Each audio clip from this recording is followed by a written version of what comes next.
When I started working at the university all those many years ago, it was in pediatric oncology, and I was working with children who were diagnosed with cancer and their parents. And in those days, the big controversy was whether it would be okay to talk to children about the fact that they had a life-threatening illness. And a lot of people were saying, no, that you shouldn't be talking to them about this because their psyche is not mature enough to cope with this. And of course, we learned that if we talk to children in a developmentally appropriate way, that they could actually talk about this, and it was very helpful to them to understand that they were diagnosed with a serious illness and that there were maybe some decisions they could be making about the way they were being treated. I mean, not medically treated, but the way they could manage their lives and so on, and that it was better for them not to feel that the adults had secrets from them.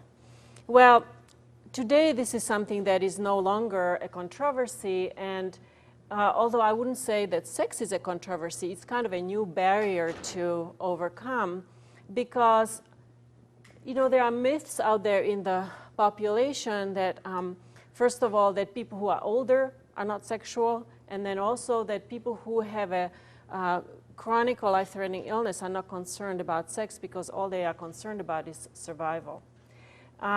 While I would not want to downplay the issue of survival, quality of life is obviously a very important topic for somebody who is living with a chronic illness and surviving with a chronic illness. Illness. So that's what I wanted to start with.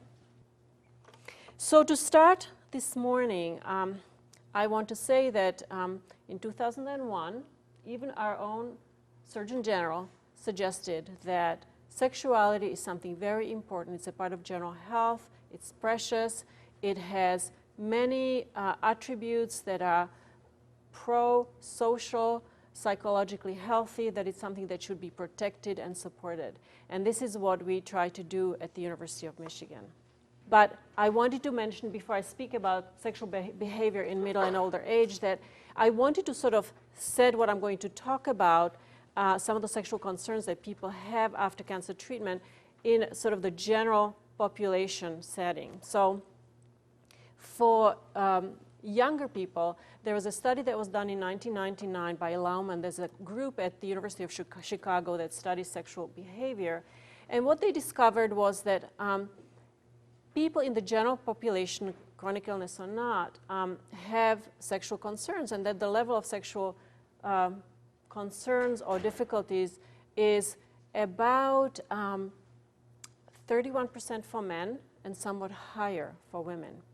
So that's really quite a decent number that people do have sexual concerns. So if you think that after cancer treatment people have sexual concerns or worries, well, it's not that much bigger than what goes on in the regular population that includes and also doesn't include survivors of cancer treatment. For older adults, I have a little bit more detailed information. If I can get to it.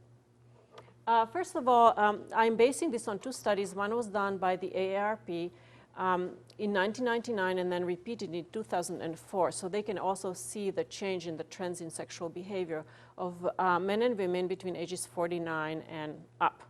And the other study, again, is done by the Chicago group, which has studied and published a study on sexual behavior in 2007.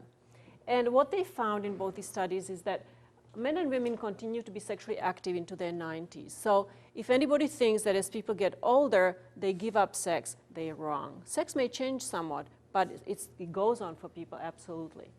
Men are more likely to be partnered than women, and sexual activity declines with age. That's really true, but sexual behavior does go on. The likelihood of being sexually active is coincides with being actually physically, generally healthy and mentally healthy. And so we don't know whether people who are healthier have more sex, or if you have more sex, you're going to be healthier. But either way, it's obviously something that is a very worthwhile association, and that is why, part of the reason why sexual health is considered to be a part of general health, is because it's a part of one's body that should be used if possible. 66 of men and women over 45 are in partnered relationships, which means that 2/3 of the population have sex available. A third engage in intercourse really quite often. And people have different habits as to when they are sexual. Sexual difficulties reported by women is lack of interest in sex is the biggest one, and this is for the older population due to postmenopausal loss of estrogen. And their main concern is pain with intercourse. So even though the biggest problem is loss of interest, the biggest worry is pain with intercourse. For men, the problem that they experience most often is the same as the problem that they feel most concerned about, and that's achieving and maintaining erections.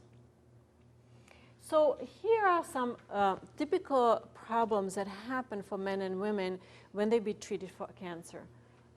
For women, it's loss of desire, pain with intercourse, and loss of sensitivity.